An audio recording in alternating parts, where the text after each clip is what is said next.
Madame, Monsieur, bonsoir, bienvenue. Quelques mois, grâce à des bornes express, une convention en ce sens a été signée ce matin entre Électricité de Mayotte et 4 communes à titre expérimental.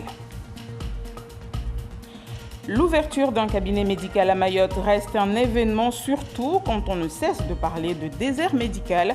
Le quartier des Hauts-Vallons, dans la commune de Mamoudzou, verra très bientôt la mise en service d'un tout nouveau cabinet. Reportage à suivre.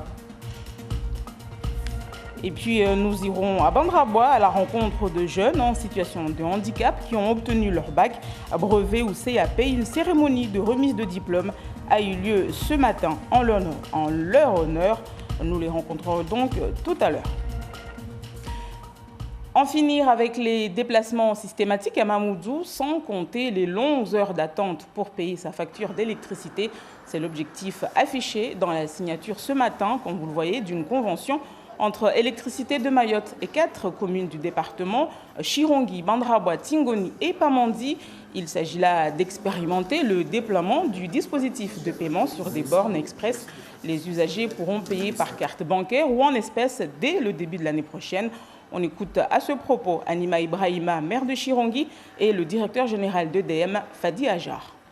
Donc cette borne, c'est une des premiers pas d'une décentralisation des services de Mamoudzou auprès de nos populations, donc auprès de leur ville et de leur territoire. Donc je ne dirais pas que c'est une révolution, mais je dirais beaucoup plus que les Mahorais ont été attendus et que et la commune et EDM ont su ensemble nouer un partenariat pour l'intérêt de leur attente. 85 000 personnes qui viennent pour des opérations guichets en dehors des opérations de la borne de Kawini qui est déjà installée. Donc c'est 85 000 personnes. Vous faites par rapport aux horaires d'ouverture, hein, nous avons à peu près 200 jours d'ouverture par an. Ça fait quand même beaucoup de personnes qui viennent tous les jours pour des opérations et nous avons parfois des queues assez impressionnantes avec des temps d'attente très longs. Et justement, qu'en pensent les usagers de ces bornes de paiement express, surtout ceux qui habitent en dehors de la commune de Mamoudzou? Réponse dans ce reportage signé Yasmine Jaffar et Youssouf Ahmed Matoir. Maoulida habite à Kombani. Il fait partie des nombreux Mahorais qui payent leurs factures d'électricité au guichet et en espèces. Une tâche qui nécessite beaucoup de patience, jusqu'à 1 heure d'attente. Alors, l'implantation des bornes de paiement express dans sa commune est un véritable soulagement. J'aimerais bien qu'il l'installe dès demain. Ce serait un véritable avantage pour nous qui vivons loin, parce que c'est difficile de se déplacer jusqu'ici. Jusqu'à 900 personnes transitent sur ce site de Kawini, ce lieu où les usagers ont la possibilité de régler leurs factures. Depuis 9 h jusqu'à 11 h là, mais je ne suis pas encore rentrée, j'attends toujours. Décentraliser les services publics pour plus de proximité et moins de déplacements. Ça faciliterait la vie, oui.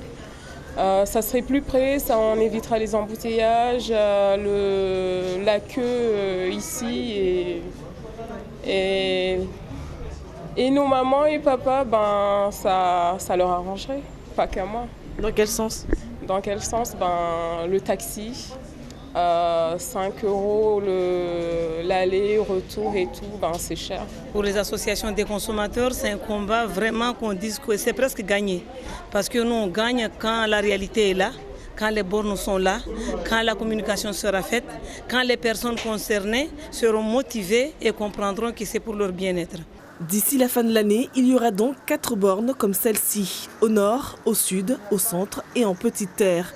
La borne accepte les pièces, les billets et la carte bancaire. Pour la clientèle qui aura du mal à se familiariser avec la machine, un agent sera présent pour les accompagner. Éviter de se rendre à Mamoudzou Centre, c'est aussi ce qui va arriver bientôt pour les habitants du quartier des Hauts-Vallons avec l'installation dans quelques mois d'un tout nouveau cabinet médical. À l'heure où on parle de désert médical, eh bien, notre territoire enregistre donc l'ouverture de ce nouveau cabinet dans le quartier des Hauts-Vallons. Une bonne nouvelle pour les habitants, des habitants qui vont toutefois devoir faire preuve de patience.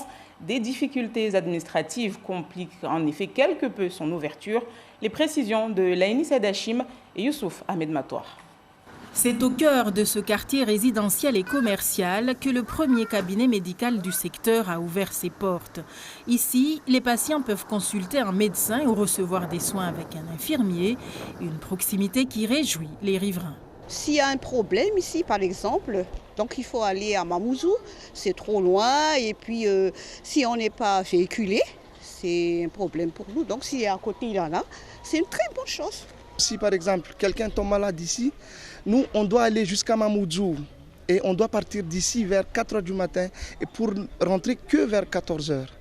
Donc c'est une très bonne chose pour nous et on incite aussi aux jeunes Mahorais qui vont faire leurs études à l'étranger, surtout en métropole, de rentrer ici vers chez nous, Mayotte, pour qu'ils puissent s'installer ici.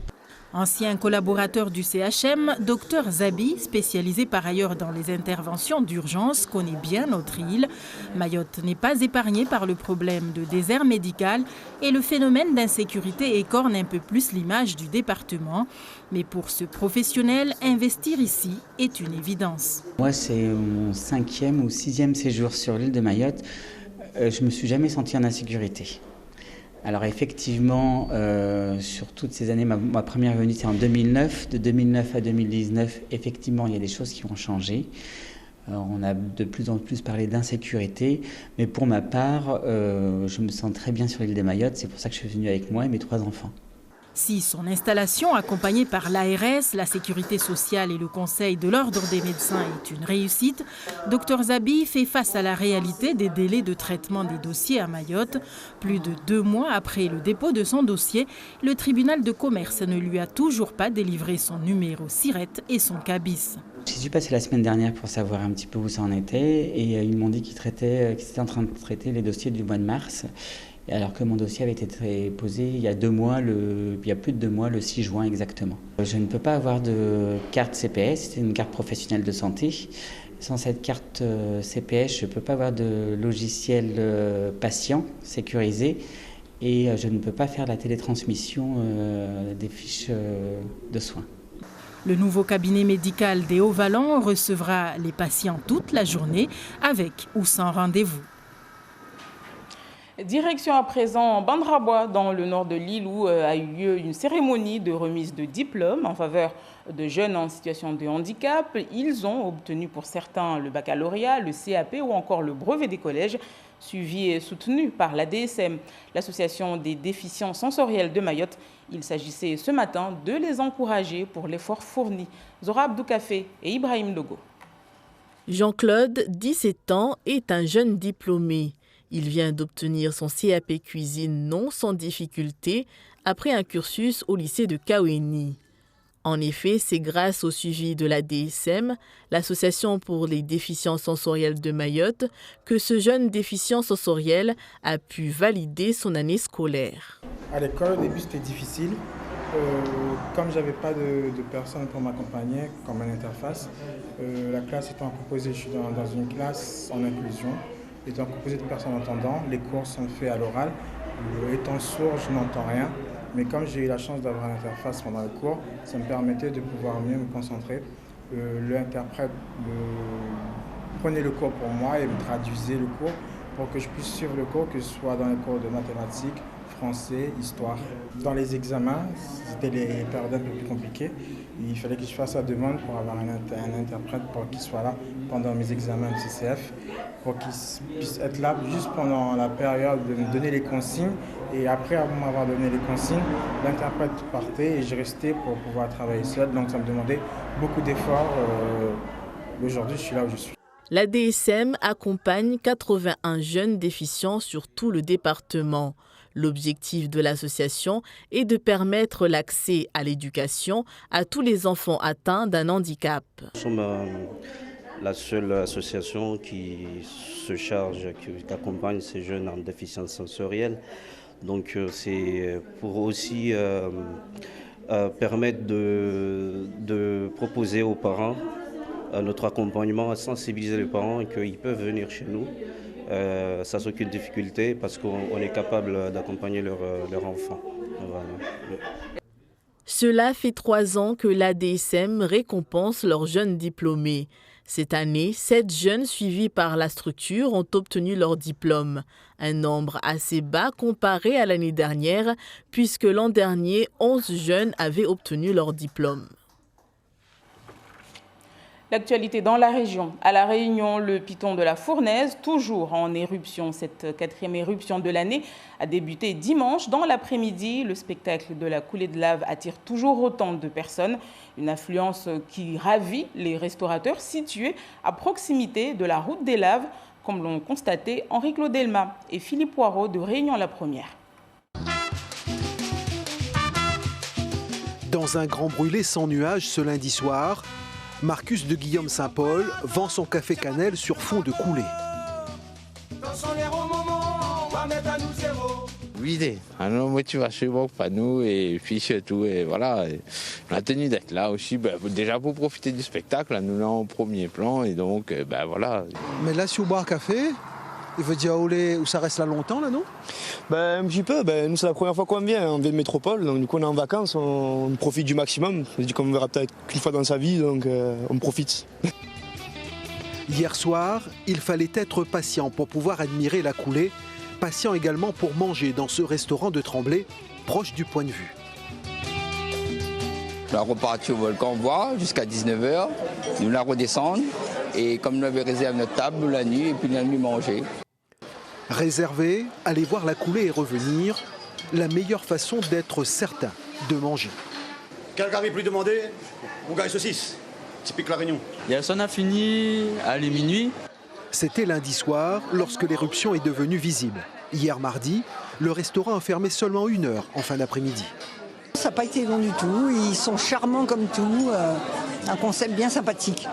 Car malgré l'affluence, le patron n'a pas changé sa formule, les clients goûtent les différents plats avant de commander. Porc palmis, crevettes chouchou, poisson coco. En ce moment, le restaurant ouvre exceptionnellement le soir. Pour l'instant, c'est une bonne affaire. Pour une fois, on y gagne un petit quelque chose aussi, bon.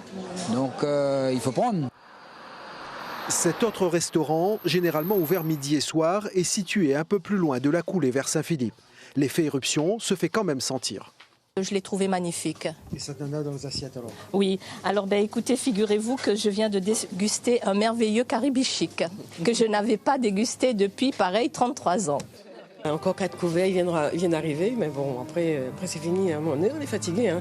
Une grosse journée ce midi, et là ce soir encore, donc on va remettre ça. Demain c'est pire encore, et mercredi, jeudi 15, c'est complet.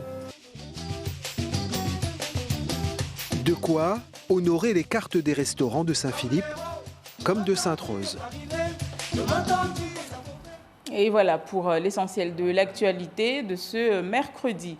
À retenir ce soir, l'installation d'ici le début de l'année prochaine des bornes de paiement express en faveur des usagers et d'électricité de Mayotte.